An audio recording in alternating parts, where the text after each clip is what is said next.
tardes a todas y todos. Mi nombre es Carolina Quiroz. Soy la profesora que diseñó la asignatura de Desarrollo Humano de 0 a 21 de la neurodiversidad. Hoy estamos dando inicio a la tercera y última tutoría de este cuatrimestre. Vamos a estar abordando el tema de la adolescencia. Primeramente, como objetivos de la sesión, estamos buscando reconocer cambios cognitivos y emocionales particulares de esta etapa, comprender riesgos y oportunidades del contexto, trabajar en el diseño de intervenciones psicoeducativas que sean realistas y adaptadas al medio en el que nos estamos movilizando, a la población adolescente, a las situaciones socioeconómicas y socioemocionales de la población, etcétera, y buscar el fortalecimiento del rol docente como una figura protectora para el estudiantado. Iniciamos esta tutoría con algunas preguntas iniciales. La primera es: ¿por qué estudiantes que son capaces, inteligentes, empunchados habitualmente, de un momento a otro, según nuestra percepción, podrían dejar de intentar seguir estudiando, seguir trabajando? Y la segunda es: ¿por qué este me da igual aparece tanto en población adolescente, en el área de la secundaria? Importante que comprendamos que en este punto no es una situación de pereza, no es que los chicos y las chicas tengan pereza del proceso, es un tema de desarrollo y del contexto en el que se están movilizando los y las adolescentes. Cuando hablamos de la población adolescente, tenemos que tomar en cuenta que hay cambios cognitivos importantes. Ellos y ellas pasan de tener un pensamiento abstracto a tener un pensamiento más abstracto, perdón. Y según la Piaget y su teoría, estaríamos hablando de la etapa de operaciones formales. Tienen una capacidad de generar hipótesis, de desarrollar debates y empiezan a entrenar lo que llamamos pensamiento crítico, que es esta capacidad de cuestionar la información que se les presenta. Ya no la toman como verdad absoluta, buscan entender de dónde nace esta información y qué tan segura es. También tomar en cuenta en este punto que hay un mayor proceso de metacognición. La metacognición, recordemos que es la capacidad de darnos cuenta de lo que estamos pensando, de lo que estamos aprendiendo, de los procesos que estamos llevando a cabo. Y en este punto, importantísimo que tomemos en cuenta también que las funciones ejecutivas aún se encuentran en un proceso de desarrollo. No son adultos, tampoco son niños. Están en esta fase intermedia en la que empiezan a tener una visión y un desarrollo más cercano a una persona adulta y sin embargo todavía hay aspectos de su desarrollo que están en proceso de maduración. Cuando hablamos de funciones ejecutivas, estamos hablando de la capacidad de planificar,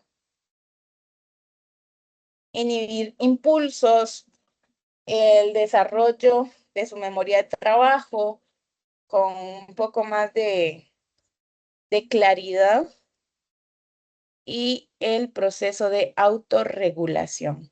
Autorregular sus conductas, sus emociones, sus pensamientos, etc. En este momento, estas funciones no se encuentran por completo desarrolladas, aún no están terminadas, porque el cerebro aún se encuentra en un proceso de maduración. Continuamos con el desarrollo socioemocional. Cuando hablamos de desarrollo socioemocional en la etapa de la adolescencia, tenemos que comprender que en esta etapa la persona está activamente buscando quién es él, quién es ella, cuál es su identidad, qué es importante y bajo qué estándares éticos, morales y personales quiere dirigir el resto de su vida. También hay una mayor sensibilidad a la evaluación social, a sentirse constantemente observados y juzgados por su entorno. Hay una intensidad emocional elevada, en parte a nivel fisiológico por un tema hormonal y de desarrollo cognitivo o cerebral, pero también porque en este punto la influencia de la sociedad y de las personas que están a su alrededor es muy importante. El contexto juega un papel fundamental en este sentido y es importante tomarlo en cuenta cuando estamos trabajando con población adolescente. Erickson nos habla de una etapa de identidad versus confusión de la identidad. Y entonces nos explica que hay ciertas preguntas que son centrales para comprender o para desarrollar en esta etapa de la adolescencia. Una de esas es ¿quién soy? Y la otra es ¿dónde pertenezco? Empieza entonces un proceso de exploración de roles, de valores y de vínculos. Y también empieza a darse que frente a situaciones de fracaso se puede experimentar desmotivación y desconexión con el entorno escolar o con los objetivos que se persiguen a nivel de educación formal. Pero ¿cómo trasladamos esto al aula? Que es tal vez la parte más compleja en la que eventualmente podríamos encontrarnos. ¿Cómo llevamos este conocimiento al trabajo directo con las personas adolescentes? Primeramente, comprendiendo que la persona docente puede y en la medida de lo posible debería ser un vínculo significativo y seguro para las personas adolescentes, que estas personas adolescentes necesitan de espacios de voz y de participación. Necesitan sentirse vistos, escuchados, atendidos, sentir que son importantes, que sus opiniones tienen valor significativo para las personas que están a su alrededor. Es importante que validemos también las emociones de los chicos y las chicas, que las retroalimentaciones que tengamos que darles sean respetuosas, que no se enmarquen dentro del adultocentrismo, que no caigamos en la idea errónea de que porque somos las personas adultas somos quienes tenemos la verdad y quienes tenemos la razón, porque también podemos estar equivocados en algún momento particular. Idealmente también en el aula y en la institución educativa deberíamos buscar que se desarrolle un vínculo, un clima seguro, perdón, sin humillaciones de ningún tipo, ni públicas ni privadas. En temas de conducta escolar y convivencia, tenemos que entender que se pueden presentar conflictos, situaciones de oposición a las normas o a las reglas, situaciones de desregulación de la conducta o de las emociones, y que la conducta funciona como un comunicador de necesidades. Las personas adolescentes no siempre tienen la capacidad para expresar con palabras qué es lo que están necesitando o qué es lo que les está ocurriendo en un momento particular. Y entonces es a través de la comunicación no verbal, de las conductas, que podemos empezar a inferir que algo podría estar pasando con esa persona adolescente. En ese sentido, la disciplina punitiva lo único que genera es más resistencia en los chicos y las chicas, mientras que un enfoque más formativo promueve una mayor regulación en ellos, porque es a través de cómo nosotros nos regulamos a nosotros mismos y nos aproximamos a ellos, que ellos aprenden también a regularse tanto en el contexto académico como en otros contextos de la vida diaria. Cuando pensamos en estrategias para intervenir conductualmente en el colegio, necesitamos comprender que es fundamental que las normas sean claras y sean consistentes, que se den acuerdos en el aula, que no impongamos, sino que lleguemos a consensos con los estudiantes, que las consecuencias que se deriven de sus actos sean restaurativas y no punitivas, enseñarles habilidades socioemocionales, expresión de sus emociones de forma asertiva, regulada, respetuosa y que busquemos que se dé un desarrollo de la prevención antes de caer en castigos o en consecuencias negativas. Bronfenbrenner recordemos que en la sesión anterior hablábamos de él, nos dice que en la adolescencia entran en juego un montón de diferentes factores contextuales, como la familia, el grupo de pares, las redes sociales y la comunidad.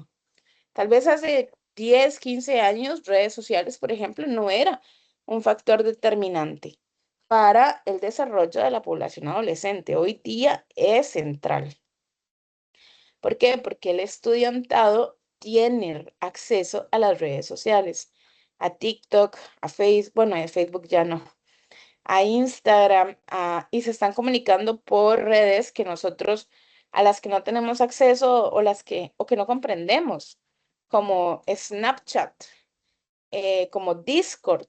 Los chicos ahora se comunican a través de estas redes sociales y depende de nosotros comprender cómo funcionan, qué se está hablando en esos lugares. Inclusive hay personas adolescentes que se comunican a través de Pinterest. Pinterest es una aplicación en donde lo que se suben son fotos y sin embargo ellos están encontrando la forma también de comunicarse por ese medio. Bronfenbrenner también nos habla de factores de riesgo que, si bien es cierto, impactan a toda la población adolescente tiene un mayor grado de sensibilidad frente a la pobreza, a la violencia y al abandono. Igualmente, Bronfenbrenner nos habla de factores protectores, como son el desarrollo de vínculos sanos, el sentir que pertenecen a un grupo y que haya un apoyo por parte de las personas adultas a su alrededor. Nuevamente necesitamos salirnos de la idea del adultocentrismo, en la que en lugar de escuchar a la persona adolescente y cuáles son sus necesidades, tratamos de imponer nuestros puntos de vista, nuestras necesidades y nuestra visión de mundo. Perdón. Ahora, ¿cómo podemos llevar esto al trabajo con familias y retos? O sea, ¿cómo aplicamos la teoría al, al diario vivir con las personas adolescentes? Primeramente, necesitamos establecer una comunicación frecuente con entre la familia y la escuela. Buscar que de alguna forma los padres de familia estén en contacto con el área escolar, con el colegio, que los docentes logren conocer un poco más a sus estudiantes a través de cuáles son las dinámicas y los contextos en los que estos estudiantes se están movilizando. Es importante que tomemos en cuenta las derivaciones oportunas cuando se requiere. Ahora, ¿qué significa derivación oportuna? Por ejemplo, un docente no necesariamente tiene el conocimiento, la formación o el tiempo para poder establecer redes de apoyo a nivel social. Entonces necesitaríamos derivar a un trabajador social. Tal vez la persona adolescente está pasando por una crisis depresiva fuerte y entonces tendríamos que derivarlo al departamento de psicología. Tal vez las situaciones están escalando y entonces habría que valorar psicología y psiquiatría. Tal vez hay algún tema legislativo y habrá que buscar el apoyo de un abogado. Esto tiene que empezar a trabajarse interdisciplinariamente, buscar el apoyo de otras personas profesionales de otras áreas que nos brinden tanto apoyo a nosotros como personas adultas y a ustedes particularmente como docentes y que les brinden apoyo a la población menor de edad en las múltiples necesidades que eventualmente podrían estar experimentando. Finalmente, necesitamos comprender que no podemos patologizar a los chicos. ¿Qué significa patologizar? No podemos verlos como si estuvieran enfermos. No podemos ver todo su comportamiento como si fuera producto de una enfermedad o un trastorno. Muchas de las cosas que viven las personas adolescentes parten de su contexto y de su desarrollo.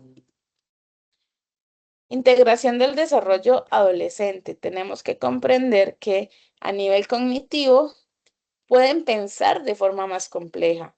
A nivel emocional, ellos sienten con una alta intensidad, que el contexto genera una gran influencia en ellos y que la persona docente es una figura guía y reguladora, que nuestro trabajo como adultos no es patologizarlos, como decíamos en la diapositiva anterior, ni regañarlos, ni castigarlos, ni generar roces y luchas de poder con las personas adolescentes. Nuestro trabajo es acompañarles para que poco a poco se vayan desarrollando de la forma más autónoma posible.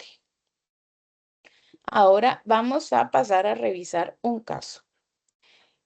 En este momento vamos a trabajar con el caso de Andrés. Andrés es un joven de 15 años que en este momento está cursando su 10º año.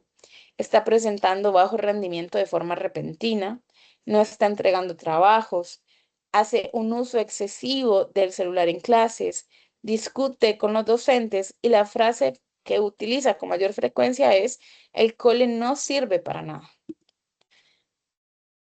En este caso, tenemos que preguntarnos si lo que está experimentando Andrés es desinterés o si más bien son señales del desarrollo adolescente. ¿Cómo lo vamos a abordar? Lo vamos a abordar analizándolo desde distintos lentes teóricos.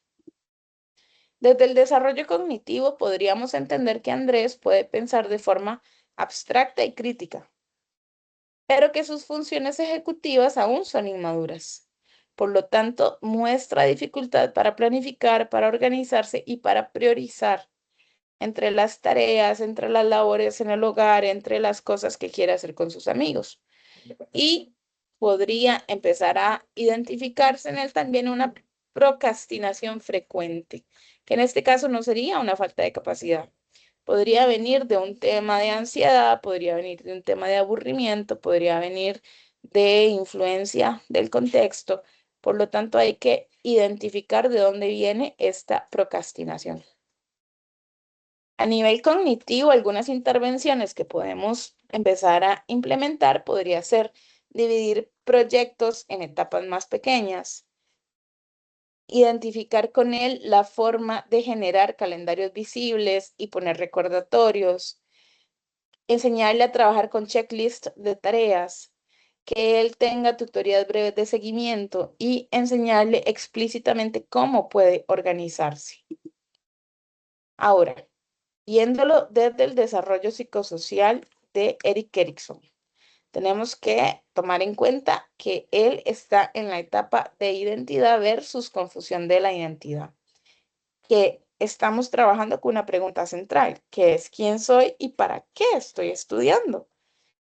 Que en esta etapa los chicos y las chicas van a tender a cuestionar la autoridad y las normas y que están buscando pertenecer al grupo de pares. En este momento su prioridad está en su grupo de amigos. A nivel de intervención socioemocional hay un vínculo o necesitamos trabajar con un vínculo docente significativo, una escucha activa y una validación emocional. Dar voz y participación en decisiones, conectar contenidos con intereses personales y trabajar en una retroalimentación respetuosa, es decir, no sarcasmo y no humillación. Vamos a, entonces, trabajar con Andrés en todas estas áreas para permitirle a él sentirse más seguro.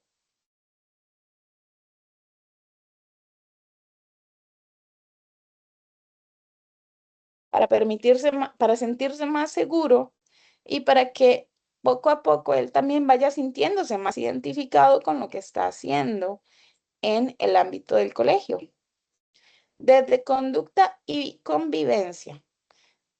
La idea sería trabajar en él desde el entendimiento de que la conducta es cómo él comunica sus necesidades. Que esta oposición que presenta puede ser una forma de protegerse emocionalmente. Que el castigo severo aumenta las resistencias de Andrés y que la disciplina formativa puede promover eventualmente sus redes de responsabilidad. El que él comprenda, el que él tenga claro cuál es el objetivo de que esté estudiando, cuáles son las metas a las que esperaríamos que él quiera aspirar y cómo se conecta esto con su futuro y con sus sueños. Trabajar mucho desde la motivación es importante. A nivel de intervenciones conductuales, necesitamos trabajar en que hayan normas claras y consistentes. Yo no le puedo decir hoy una cosa y mañana decirle otra totalmente diferente. Necesitamos trabajar con acuerdos restaurativos. En este punto, las consecuencias punitivas, en lugar de acercarnos a Andrés, podrían alejarnos de él.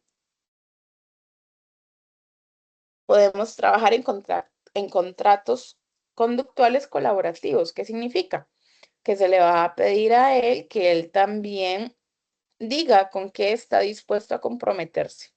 Es más fácil cuando los mismos chicos y chicas dicen, yo estoy dispuesta a comprometerme con esto, a que si nosotros somos quienes lo imponemos. Si en algún momento es necesario llamarle la atención o generar algún tipo de consecuencia relacionada con su comportamiento, debería de trabajarse en función de la reparación del daño y no en un castigo aislado. Por ejemplo, si está discutiendo mucho con un compañero y lo que está haciendo es peleándose con él y de pronto se fueron a los golpes, de pronto quitarle la play un mes no va realmente a ayudarle a él a aprender a manejar mejor sus impulsos, sus conductas, sus emociones, no le va a enseñar a comunicarse y la relación con el compañero con el que se peleó, pues va a quedar destruida. En ese sentido, no podemos simple y sencillamente decirle vaya y se disculpa con su compañero. Vaya y hace, vaya y dice. No podemos mandarlo a hacer trabajo comunal, por ejemplo.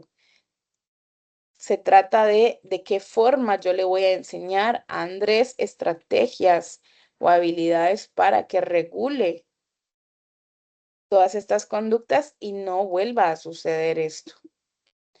Desde el contexto ecológico, es decir, desde Bronfenbrenner, necesitamos entender que hay una influencia muy fuerte por parte de sus pares y posiblemente también de las redes sociales, que pueden haber posibles factores familiares o estresantes externos a la dinámica del colegio o externos inclusive en general a él y su familia. Por lo tanto, habría que regularlo o revisarlo. Entender que el celular puede funcionar como un regulador emocional o de pertenencia social. Andrés podría estar sintiéndose aislado de su grupo de pares en el colegio y puede ser que a través de las redes sociales sea donde se siente conectado con los demás. Otro tema importantísimo es que a esta persona, a Andrés, no lo podemos evaluar de forma individual. A él hay que evaluarlo en conjunto con su ambiente. ¿Qué está pasando alrededor de él para que estas sean las conductas que él está emitiendo?